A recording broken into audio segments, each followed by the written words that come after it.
Hello, third classes में आप सभी का हार्दिक स्वागत है, अभिनंदन। चलिए, इतने दिनों से जो हम एक 1857 की क्रांति की जो पृष्ठभूमि तैयार कर रहे थे, आज चलो 1857 की क्रांति को शुरू कर देते हैं। आज इन अंग्रेजों के द्वारा जो भारत में जो प्रत्येक क्षेत्र में जो राजनीतिक, आर्थिक, सामाजिक और धार्मिक क्षेत्र में जिस प्रकार का शोषण किया जा रहा है, राजनीतिक क्षेत्र में जिस प्रकार से ब्रिटिश ईस्ट इंडिया कंपनी ने हस्तक्षेप किया है, उसी के अनुसार साथ साथ आर्थिक क्षेत्र में जो हमारा शोषण कर रही है, सामाजिक क्षेत्र जिसमें हमारी रीति और रिवाजों और प्रथाओं पर एक प्रकार से निंदा करके उनको हटाने की भारतीय धर्म और संस्कृति को के प्रति उनकी जो विचारधारा है, नकारात्मक विचारधारा है, उसके प्रति वो धार्मिक हमारे धर्म को क्षीण समझती है और ईसाई धर्म को सर्वोपरि मान करके इस भारत के अंदर जिस प्रकार से एक बहुत बड़ा संगठन तैयार करके पूरे हिंदू धर्म को नुकसान पहुंचाने में तुला हुआ है, उसी के अनुरूप हम आज 1857 की क्रांति का कारण समझने वाले हैं। कारण का मैंने पहले ही बता दिया कि कारण क्या था। उसमें मैंने किसान आंदोलन के बारे में बताया था। किसान आंदोलन कौन सा? 19वीं शताब्दी का किसान आंदोलन। 19वीं शताब्दी का किसान आंदोलन है कि 20वीं शताब्दी का किसान आंदोलन? 20वीं शताब्दी का किसान आंदोलन कौन सा है? भारत राजस्थान के परिप्रेक्ष्य में देखा जाए, यदि राजस्थान के संदर्भ में देखा जाए तो बिजोलिया किसान आंदोलन, बेगू किसान आंदोलन, ये तो है सब 20वीं शताब्दी का किसान आंदोलन। ये नहीं है 19वीं शताब्दी में प्रारंभ में जब British East India company Bharat पर राज्य स्थापित किया था और भारत के अंदर जो कृषि क्षेत्र पर जिस प्रकार से इन्होंने हस्तक्षेप किया था, जब कोई चीज में बदलाव आता है तो बच्चों उसकी प्रतिक्रिया जरूर होती है। जब कोई क्रिया होती है तो उसकी प्रतिक्रिया जरूर होती है। प्रतिक्रिया स्वरूप कुछ न कुछ नया निकल कर सामने आता है। तो क्रिया की अंग्रेजों ने, काम किया अंग्रेजों ने, प्रतिक्रिया हुई किसानों की। किसानों के कार्यों में दखलंदाजी दिया, किसानों के कार्यों में दखलंदाजी दिया, भू राजस्व को वृद्धि किया और जबरन भू राजस्व एकत्रित करने पर जोर दिया, वहां पे पुलिस बल का इस्तेमाल किया, तो जरूर आवश्यक रूप से वहां पे किसी न किसी प्रकार का एक असंतोष भरा एक बाउंडर यानी एक गुब्बारा तैयार हो जाएगा और उसको एक दिन फूटना ही था। वो फूटा 1857 की क्रांति में। ये तो हुआ किसान आंदोलन की तरफ से। साथ ही साथ में जो हमने पढ़े थे संथाल, कोल, भूमिज, ठीक है, और भील और मुंडा, इन जनजातियों का आंदोलन भी पिछले वाले वीडियो में हमने अच्छी तरह से अध्ययन किया है। उनको आप वहां पे जाके देखिए। इसका मतलब मेरा यही था, आज जो 1857 की क्रांति के बारे में हमको पढ़ना था, उसका कारण क्या था, वो इसीलिए मैं पीछे आपका एक बैकग्राउंड, एक पृष्ठभूमि मैंने तैयार किया था, उसको पहले पढ़िए। अदरवाइज ये 1857 की क्रांति समझना आसान नहीं होगा, थोड़ा डिफिकल्ट होगा। इसलिए बताता हूं कि 1857 की क्रांति से पहले मेरे जितने भी वीडियो है, सारे वीडियो आप देखिए, शुरू से अंत तक देखिए। आपको चाहिए तो 1.25 स्पीड कर दीजिए, जितना हो सकता है। अपने टाइम का इस्तेमाल कीजिए, अपने टाइम का इस्तेमाल। समय बहुत कीमती है बच्चों, समय बहुत कीमती है। अननेसेसरी कोई चीज के टॉपिक पे पढ़ना और एक अपने लेवल, जिस लेवल की आप तैयारी कर रहे हो उस लेवल से ऊपर जाके पढ़ना, ये सब अननेसेसरी है। आजकल की स्मार्ट स्टडी उसी को बोलते हैं, जो अपना लेवल निर्धारित करने के बाद उसमें सिलेबस किस कक्षा तक का है, उसी कक्षा तक अध्ययन करना और उस अध्ययन को बार बार रिपीट करना। बार बार रिवाइज करोगे कंठस्थ हो जाएगा। बार बार बुकों को पढ़ो, कंठस्थ हो जाएगा। जो कॉन्सेप्ट आपको क्लियर नहीं हो रहा है, वीडियो को देखिए, वीडियो से आपके सारे कॉन्सेप्ट क्लियर होंगे। फैक्ट आपको तो बुकों में मिल जाएंगे, क्यों फैक्टों के पीछे पड़े हो? फैक्ट तो बुकों में मिल जाएंगे। एनसीईआरटी, आरबीएससी की इतनी अच्छी बुकें हैं, इतने बड़े विद्वानों के द्वारा तैयार की गई है, उनके अंदर अच्छे अच्छे शब्दों का इस्तेमाल किया गया है। क्यों भागते हो फालतू की बुकों में? उसके अंदर साधारण भाषा, इजी, आसान भाषा का इस्तेमाल किया गया है, जिसकी कोई वैल्यू नहीं होती है। जब आप पीसीएस से लेकर के first grade, second grade, third grade, Patwari, REET, ग्राम सेवक, लेब सहायक, टेक्नीशियन, जितना भी स्टेट गवर्नमेंट के अधीन जितनी भी भर्तियां निकलती है, सब में तो वही कंटेंट चाहिए जो बुकों के अंदर लिखा हुआ है। इसलिए मैं बोलता हूं कि बुक पढ़िए, अच्छे से पढ़िए, बार बार पढ़िए, बार बार पढ़ोगे तो अच्छे कंटेंट, जितने क्वेश्चन करोगे उसमें नेगेटिव में जाने के चांसेस बहुत कम होंगे। बहुत सारा सिलेबस आपने पढ़ लिया लेकिन कंफ्यूजन हो गया, क्या फायदा। पूरे 1 से लेकर के 100 तक क्वेश्चन अटेम्प्ट किए लेकिन सब में कंफ्यूजन था, कंफ्यूजन ही रह गया और कंफ्यूजन ले गए डूब गया, नेगेटिव मार्किंग हुई, खाता मांगता ही रह गया।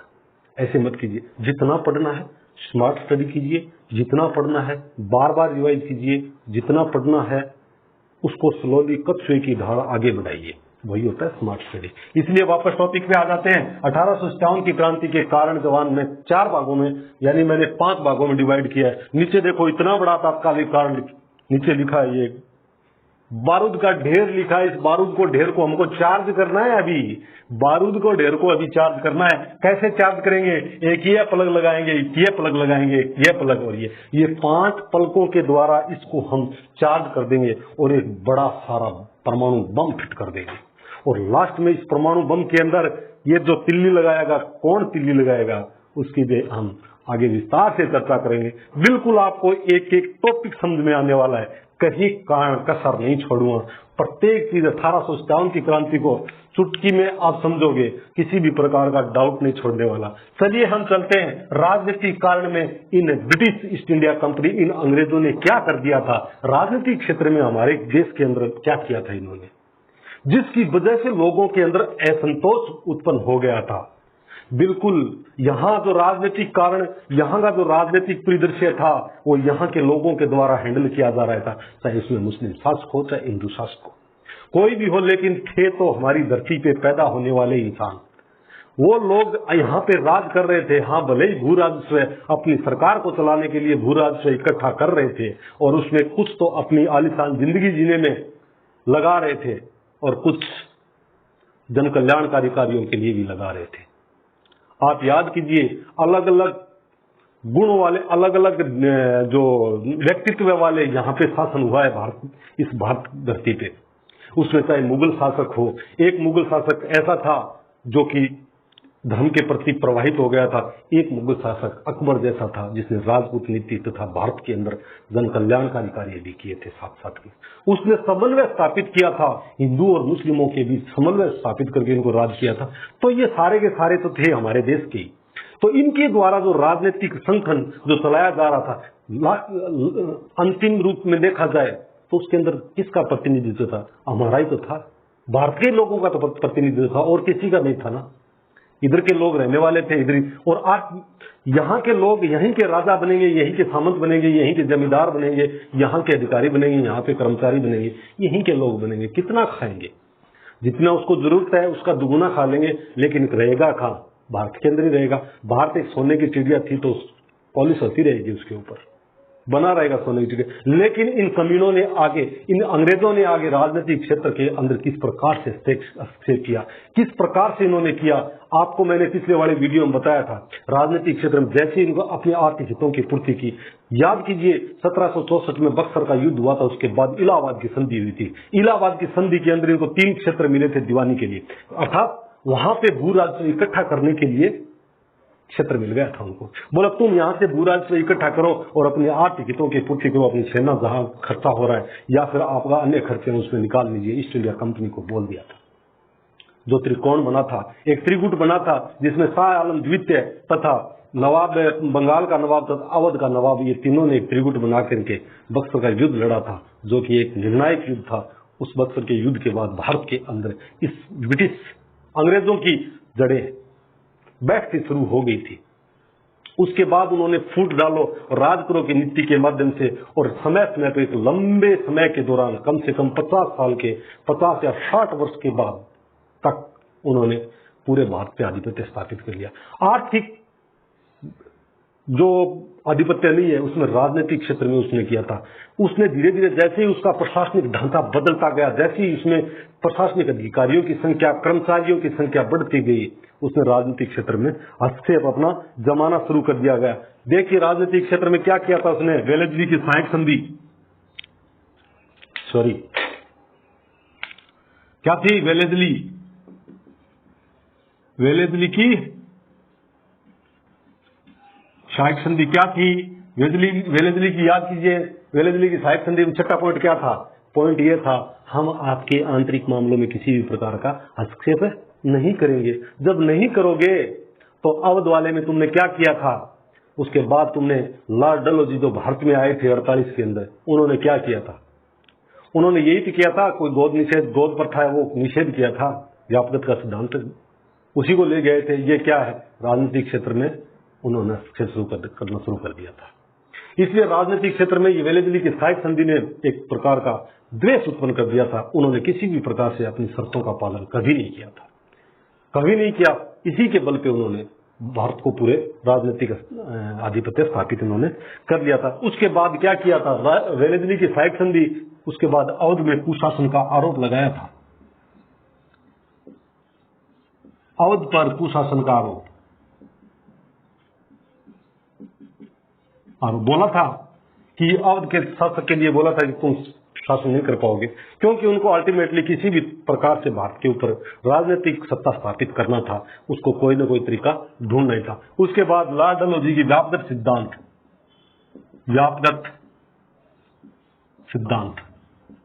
एक ये भी तो हो सकता है, लॉर्ड डलहौजी ने गोद प्रथा को निषेध कर दिया था, वो भी तो एक है। उसके बाद क्या किया था, स्थायी बंदोबस्त था, उसमें जमींदारों को इन्वॉल्वमेंट था, लेकिन उसके बाद जितनी भी व्यवस्था भूराज से की तो जमींदारों को उन्होंने साइड में कर दिया था। तो जमींदार असंतोष,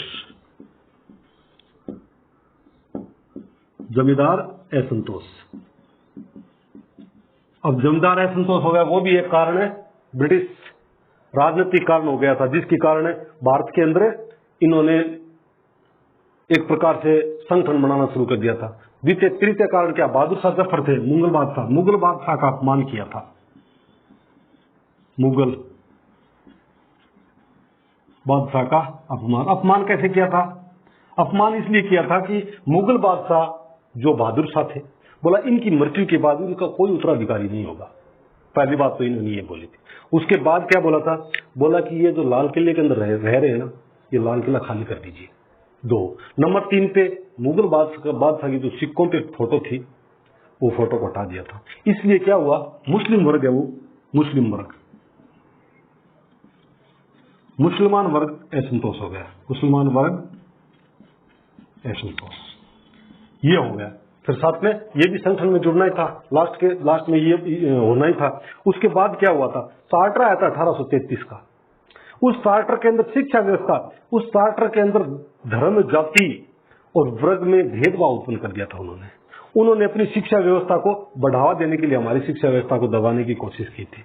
ये भी एक प्रकार से वो उस टाइम राजनीतिक क्षेत्र में एक 1857 की क्रांति का कारण था। इस प्रकार राजनीतिक क्षेत्र में ये किया था। अब ये जितने भी बिंदु हैं, आप इधर ले गए इस बारूद के ढेर के अंदर शामिल कर दीजिए। अंत में फोड़ेंगे, देखना कैसे बारूद का ढेर फूटेगा।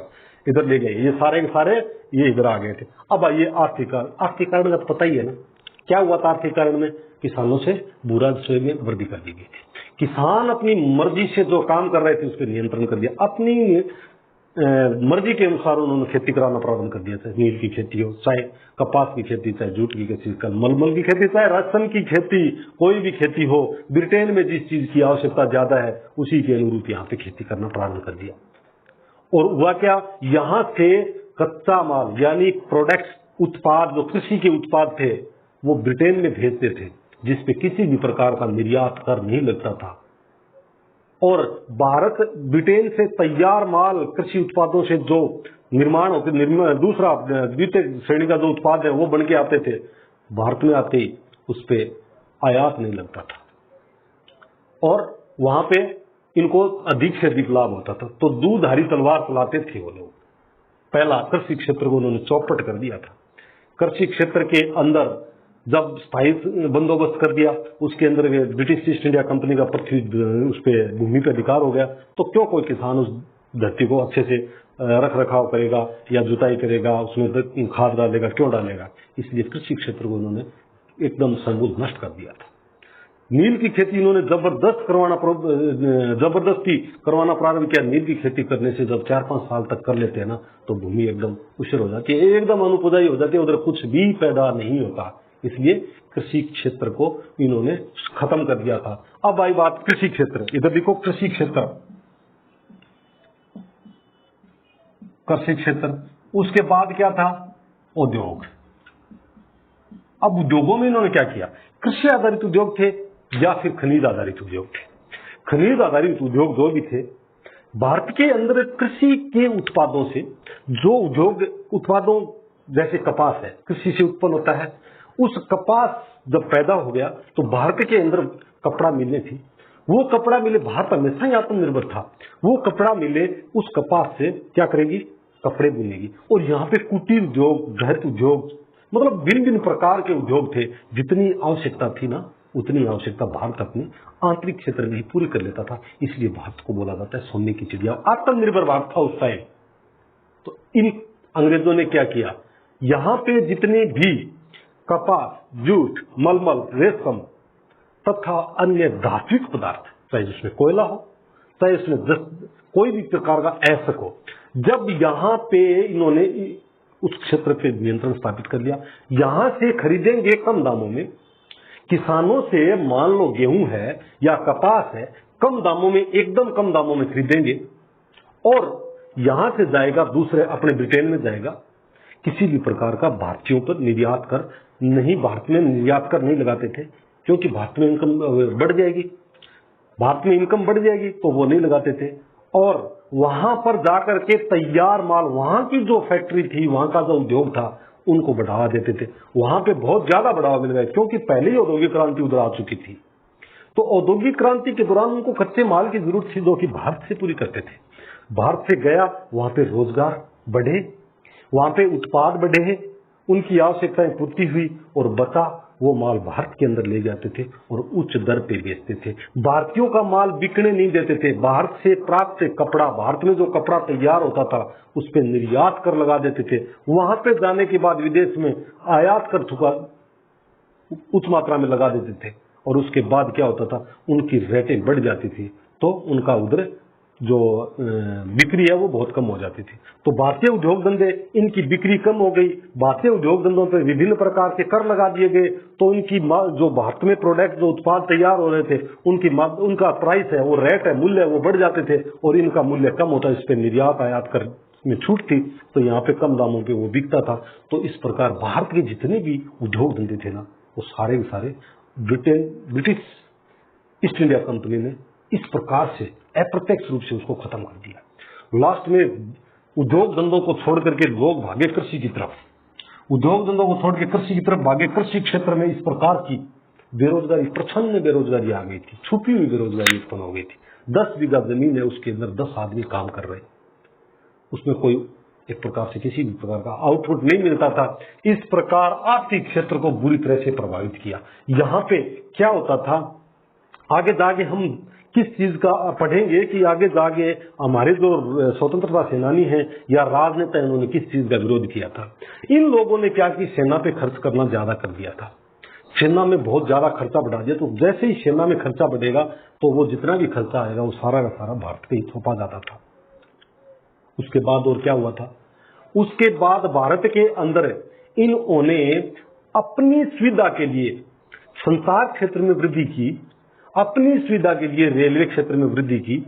तो उस पर जितना भी खर्चा आएगा वो सारा का सारा भारत से ही भू राजस्व के तौर पे लिया जाएगा, तथा इन संसाधनों का, ये जो आधारभूत संरचनाएं ये तैयार कर रहे हैं, उनका इस्तेमाल किस में होगा? भारत के अंदर ही एक स्थान से दूसरे स्थान पर अपने उत्पादों को, अपने कच्चे माल को लेके जाना तथा बंदरगाह तक पहुंचाना, बंदरगाह से जहाजों के माध्यम से, जहाजरानियों के माध्यम से ये अपने देश में पहुंचाना। उस पर भी जितना भी खर्चा आता था वो भी यहीं पर इसी पे लागू कर दिया गया था। उसके बाद आर्थिक कारण में यदि देखा जाए तो निर्यात एकदम कम कर दिया, आयात में वृद्धि कर दी इन्होंने। और भारत के, इंग्लैंड के अंदर औद्योगिक क्रांति आ चुकी थी। उस औद्योगिक क्रांति के कारण वहां पे पूरा कच्चा माल, जो पहले मैं बता चुका हूं, वहां पे पूरा माल उधर ही जाने लग गया था। इस प्रकार भारत का कृषि क्षेत्र और उद्योग क्षेत्र दोनों को समूल इन्होंने नष्ट कर दिया, यहाँ पे एकदम खत्म कर दिया। इसलिए आगे जा करके देखो क्या होता है। बाल गंगाधर तिलक, लाल बाल पाल तथा महात्मा गांधी के द्वारा जो क्या क्या कदम उठाए जाएंगे, क्या मांग रखी जाएगी, उसमें कुटीर उद्योगों पे बल दिया जाएगा, स्वराज पे बल दिया जाएगा, स्वराज पे बल दिया जाएगा, राजनीतिक क्षेत्र में उन्होंने जो हस्तक्षेप किया था उस पे बल दिया जाएगा। कुटीर उद्योग जो हमारे यहाँ के उद्योग धंधे खत्म कर दिए थे उन पे बल दिया जाएगा। इन्होंने जितना भी उल्टा काम किया था उन उल्टे काम के प्रतिक्रिया स्वरूप भारत के हमारे जो राजनेता थे उन्होंने ब्रिटिश गवर्नमेंट के ऊपर दबाव डालेगा। अब दबाव डालेगा तो ब्रिटिश गवर्नमेंट किस प्रकार से लोगों को एक प्रकार से पागल बनाएगी और किस प्रकार से इन्होंने अपने नियमों को बदलेगी, वो आगे वाले चैप्टरों में हम पढ़ेंगे। यहाँ पे वापस आते सामाजिक कारण। सामाजिक क्षेत्र में क्या किया था इन्होंने, क्या किया था, पाश्चात्य शिक्षा पद्धति आ गई थी, मान्यता मिल गई थी 1833 में। बोला कि ब्रिटिश से जो अंग्रेजी है उसको बढ़ावा दो, इसी के माध्यम के जो मीडियम के स्कूल खोलो। और क्या किया था, अंग्रेजी माध्यम के स्कूल खोलने के बाद यहाँ पे जितने भी बच्चे पढ़ेंगे वो बड़े होंगे वो सारा अंग्रेजी बोलेंगे, और समाज के अंदर जितना भी एक प्रकार से हमारी जो सामाजिक व्यवस्था थी उनको, हमारी जो सामाजिक व्यवस्था जो संस्कृत में या अन्य भाषाओं में लिखी थी वो अंग्रेजी भाषा में अपने हितों के अनुसार उन्हें अनुवाद करना शुरू कर दिया और हमारे समाज के प्रति इनकी नफरत फैला दी। ये लोग अपने आप को सभ्य मानते थे और ये लोग भारतीयों को असभ्य मानते थे। श्वेत जाति का भार एक कॉन्सेप्ट अवधारणा है, उसके पीछे ये है कि हम लोग कौन, इंग्लैंड ब्रिटेन वासी या अंग्रेज, हम लोग भारतीयों को सुधारने के लिए, किसने भेजा है इनको, गॉड ने भारतीयों को सुधारने के लिए, सभ्य बनाने के लिए इधर भेजा है। तो हमारे समाज से पूरी नफरत करते थे। रंग भेद की नीति इनके दिमाग के अंदर बैठी हुई थी। रंग, काले लोग भारतीयों के साथ रंग भेद की नीति चलती थी। रंग मतलब काले लोगों के साथ ये बुरा बर्ताव करते थे। देखो ट्रेन के अंदर यानी सार्वजनिक स्थलों में, होटलों में, रेलगाड़ियों में इनके अंदर भारतीयों का प्रवेश निषेध था। कुत्तों के बराबर समझते थे ये नीच कमीने जो अंग्रेज थे। और इन्होंने और तो और क्या, इन्होंने रूल निकाल दिया था कि जब कोई ब्रिटिश अधिकारी या कर्मचारी, कोई भी व्यक्ति जब रास्ते से गुजर रहा है और किसी भारतीय यदि कोई घोड़े पे चढ़ा हुआ है या गाड़ी पे चढ़ा हुआ है, वो नीचे उतर के तब तक खड़ा रहेगा जब तक वो अंग्रेज निकल नहीं जाता। इतना भेदभाव था उनके बीच में, अंग्रेज और भारतीयों के बीच में इस प्रकार का इतना भेदभाव था। इस प्रकार ये सामाजिक क्षेत्र में बहुत बड़ा एक रंग भेद,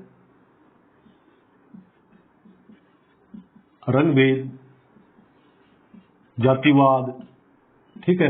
और उसके बाद सामाजिक क्षेत्र में कुछ और भी इन्होंने कई प्रयत्न किए थे, बदलने का प्रयत्न किया। उसके बाद आ जाइए धर्म, धार्मिक क्षेत्र में। अब धार्मिक क्षेत्र में हमारी तो प्राचीन विरासत है ना, भारतीय धर्म, हिंदू धर्म, सनातन धर्म बहुत प्राचीन काल का है। वैदिक धर्म वैदिक काल का है, जो कि कैसे भी लड़खड़ाता आज यहां तक बना हुआ है। कभी भी इसने अपनी अस्तित्व नहीं खोया। जब विदेशी आक्रांताओं का भारत पे आक्रमण हुआ था तब इस धर्म और संस्कृति पर बुरी तरह से प्रहार किया था, लेकिन फिर भी इस धर्म की जड़ें पाताल के अंदर थी। ऊपर से काट दिया जाता था पौधे को और फिर से नीचे जड़ें अपनी ये जो शाखाएं निकाल देते थे। इस प्रकार भारतीय धर्म और संस्कृति प्राचीन कालीन विरासत है। इन लोगों ने 1813 के अंदर ईसाई मिशनरियों को क्या बोला कि भारत में जाओ और अधिक से अधिक ईसाई धर्म का प्रचार प्रसार करो और वहां के जो ग्रंथ हैं वो अंग्रेजी भाषा में अनुवाद करो और अपने पक्ष में करो और इतनी नफरत फैला दो लोगों के बीच में कि हिंदू धर्म कुछ नहीं है। पहला तो ये उन्होंने किया।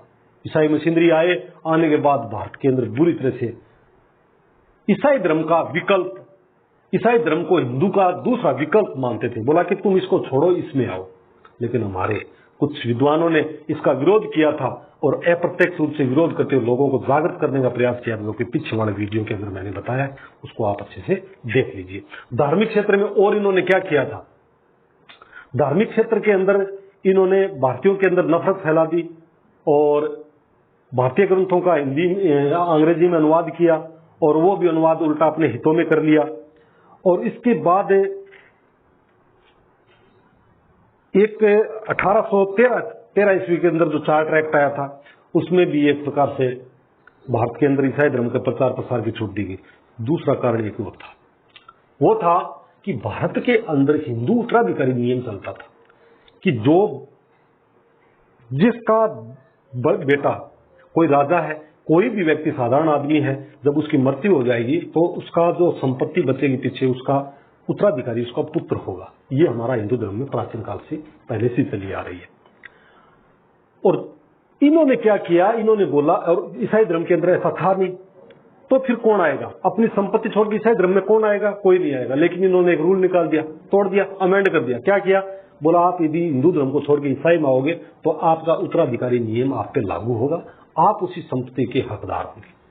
हिंदू धर्म को इन्होंने नष्ट करने का इतना प्रयत्न किया था, लेकिन समय के साथ कोई न कोई विद्वान खड़ा हो जाता है, इतिहास बताता है, चाहे प्राचीन काल में देख लीजिए, मध्य काल में देख लीजिए, इस प्रकार से भारतीय हिंदू धर्म और संस्कृति के सामने जितनी भी ये चुनौतियां या संकट खड़े हुए, तो कोई न कोई महान विभूतियों ने जरूर जन्म लिया और उन्होंने लड़ना प्रारंभ किया, जो कि हम आगे प्राचीन काल की इतिहास पढ़ेंगे तब बताएंगे, मध्यकाल का इतिहास पढ़ेंगे तब बताएंगे। बड़ा इंटरेस्ट आने वाला है किस प्रकार से इस धर्म, कौन से धर्म का उदय कैसे हुआ था और किस प्रकार से क्रिया प्रतिक्रिया हुई थी, वो सारा आगे हम आगे वाले सेशनों में पढ़ेंगे। उसके बाद क्या था? धार्मिक क्षेत्र में हो गया सैनिक कारण। सैनिक कारण में देखो इसने क्या किया था, एक हुआ था अफगान युद्ध हुआ था 1839 ईस्वी के अंदर। उस अफगान युद्ध में भारतीयों को लॉन्च कर दिया था, भारतीय जो सैनिक थे उनको भेज दिया था। और भारत के अंदर एक धारणा बनी हुई थी, रीति रिवाज थी कि कोई भी भारतीय बाहर जाके समुद्र को पार करके या दूर जाकर के युद्ध नहीं लड़ेगा। ये उनको एक तरह से कुसून माना जाता, कुशुभ माना जाता था। तो उनको अफगान युद्ध में भेज दिया। तो उसके प्रति वहां पे जो लोग गए थे उधर, वहां पे अंग्रेज अधिकारी भी थे, साथ में अंग्रेज सैनिक भी थे और भारतीय सैनिक भी थे। इनके बीच के अंदर क्या करते थे ये लोग? भारतीय सैनिकों का 9 रुपया मासिक वेतन होता था, तो ब्रिटिश सैनिकों का 70 से 80 रुपए मासिक वेतन होता था। वेतन में भेदभाव था, तो फिर काम एक करना था, वेतन में इतना बड़ा भेदभाव क्यों? सामाजिक क्षेत्र में रंग भेद की नीति थी कि लिए काले हैं, हम गोरे हैं, हम तो गोरे हैं तो हम ज्यादा पेमेंट देंगे, तो उनका पेमेंट ज्यादा था। इससे वो आक्रोशित हो गए थे। एक अवध के सैनिक थे, वो अफगान का जो 1839 का युद्ध हुआ था उसमें अवध के सैनिक बहुत ज्यादा गए थे और अवध के सैनिक अपने राज्य के प्रति वफादार थे। और जब अवध के ऊपर कुशासन का आरोप लगा करके अवध को उन्होंने अपने अधीन किया था, तो अवध के सैनिकों में असंतोष उत्पन्न हो गया था। कौन सा? अवध के सैनिक, अवध के सैनिकों में असंतोष। एक दूसरा, युद्ध के लिए बाहर जाना, युद्ध के लिए बाहर जाना। तीसरा क्या था? वेतन में असमानता, वेतन में असमानता। चौथा क्या था? चौथा डाक एक अधिनियम था। उस डाक अधिनियम में 1854 में एक डाक अधिनियम लाया गया था। पहले क्या था कि कोई भी सैनिक यदि सेना में है तो वो कोई भी कागज पत्र यदि भेजेगा ना तो उसका निःशुल्क जाएगा, उस पर किसी भी प्रकार का शुल्क नहीं लिया जाएगा। इन कमी ने अंग्रेजों ने क्या किया, उस पर भी एक डाक टिकट लगाना शुरू कर दिया, उस डाक टिकट का कुछ मूल्य निर्धारित कर दिया, तो वो भी एक असंतोष का कारण बना। क्या? डाक अधिनियम।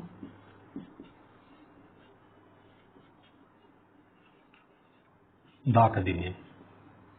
इसके बाद उन्होंने जाति के आधार पर कुछ रेजिमेंटें बना दी थी और उनके साथ बुरा बर्ताव करते थे। जैसे हिंदू है चोटी रखेगा या फिर कुछ धागा बांधेगा, तो इन पे सब पर प्रतिबंध लगा दिया, इन पे सभी पे इन्होंने निषेध कर दिया था, इन्होंने प्रतिबंध लगा दिया था। तो इससे भी असंतोष पैदा हुआ था। उसके बाद सबसे बड़ा कारण क्या था?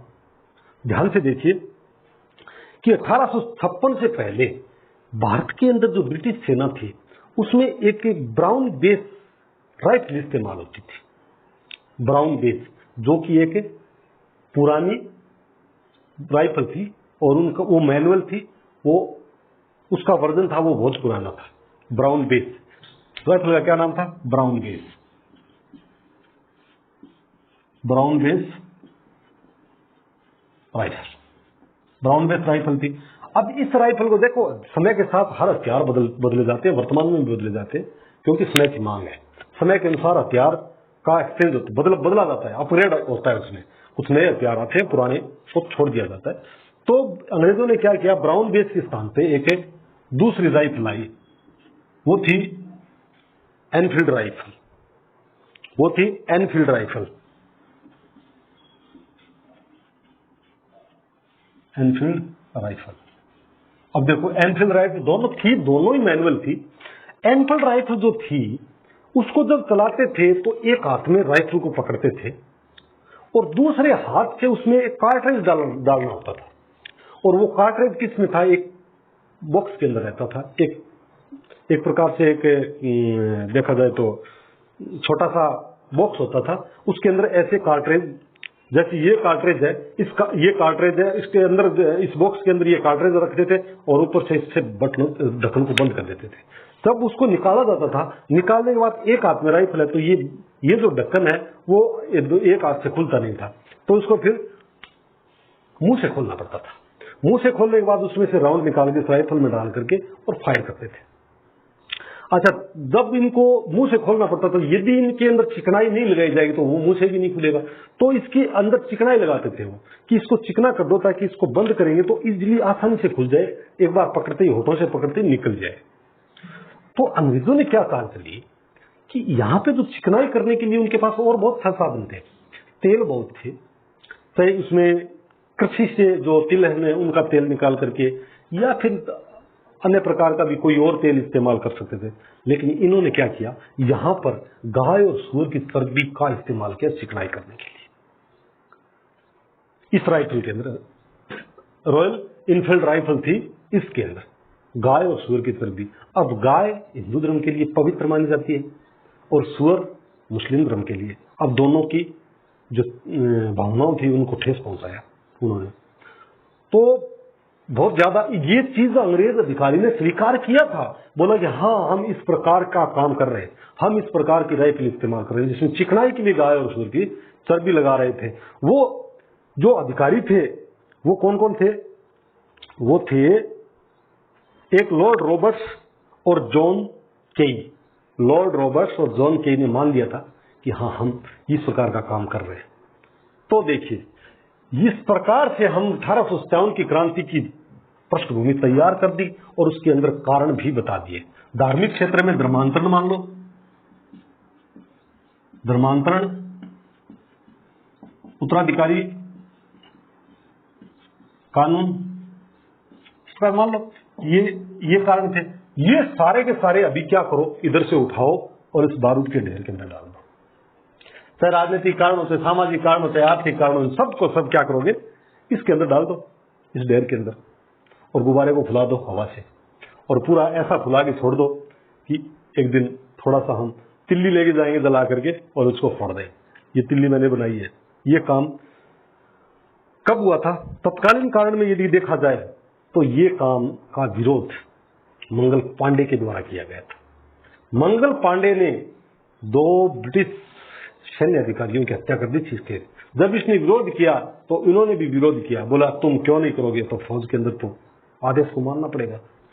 जब उन्होंने आदेश दिया कि तुम रॉयल इनफील्ड राइफल इस्तेमाल करोगे और इस प्रकार पूरा काम करोगे, तो फिर सेना में जो मंगल पांडे एक पंडित थे और इस प्रकार जो गाय की चर्बी लगा कारतूस का इस्तेमाल करना उनके धर्म के विरुद्ध था।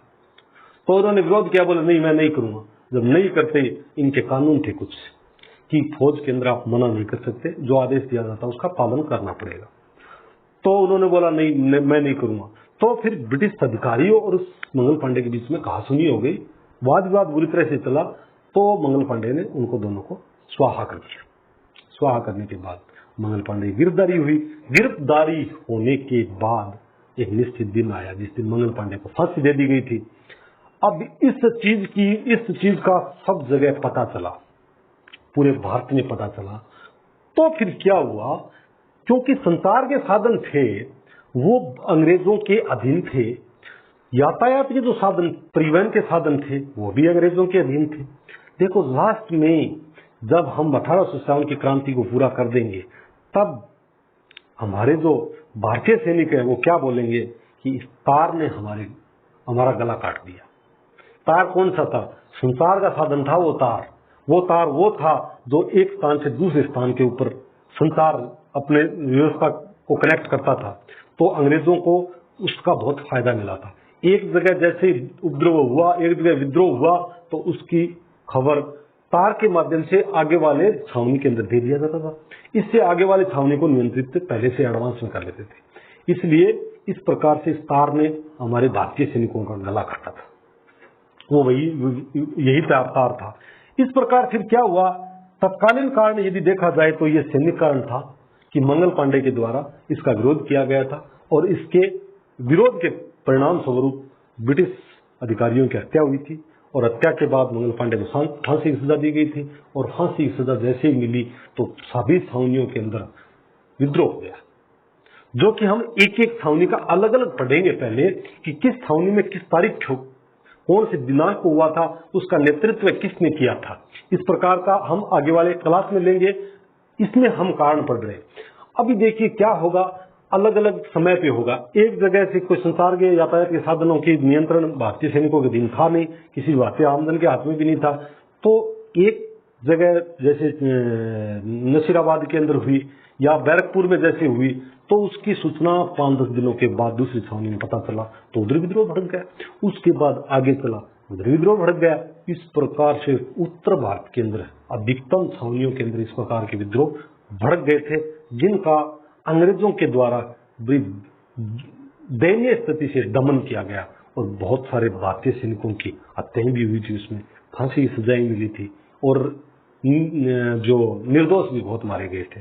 वो विद्रोह बहुत है, लेकिन पक्ष में रहा, अंग्रेजों के पक्ष में रहा। अंग्रेजों भारत का जो 1857 का विद्रोह था, क्रांति थी, वो असफल रही थी। उसका कारण हम आगे पढ़ेंगे। आज हमने पढ़ लिया कि 1857 की क्रांति का आखिरकार एक पृष्ठभूमि तैयार करके हमने कारण पढ़ लिया कि इस कारण से 1857 की क्रांति घटना घटित हुई थी। इसलिए इस चैप्टर को हम आज इस सेशन को यहीं पे विराम देंगे। क्योंकि आगे वाला जो चैप्टर होगा वो 1857 की क्रांति कहां कहां पर हुई थी, उसके केंद्र कहां कहां पे थे। राजस्थान के संदर्भ में हम भी पढ़ेंगे और संपूर्ण भारत के संदर्भ में भी पढ़ेंगे। और इस सेशन को हम यहीं पे विराम देंगे। इससे पहले मैं आपको बोलना चाहता हूं कि आप लाइक कर दीजिए, सब्सक्राइब कर दीजिए, शेयर कर दीजिए तथा सब्सक्राइब का वो बटन दबा दीजिए, घंटी दबा दीजिए ताकि आपको समय पे उनकी सूचना मिलती रहे। जैसे मैं डालूं दूसरा वीडियो तो आपको समय पे मिलता रहे। बहुत लाभदायक होने वाला है। फाउंडेशन कोर्स है, ये फाउंडेशन टाइप का कोर्स है। सबको 9वीं 10वीं 11वीं 12वीं के जो बच्चे हैं उनके लिए भी, नया जो कंपटीशन की तैयारी कर रहे हैं उनके लिए भी, सबके लिए महत्वपूर्ण होने वाला है। इसको शुरू से अंत तक जरूर देखो और आराम से समझने की कोशिश करो कि आखिरकार इतिहास में क्या लिखा हुआ है और भारतीय इतिहास कैसा था। इसी के साथ हम आज हमारे इस सेशन को यहीं पे विराम देंगे। जय हिंद, जय भारत।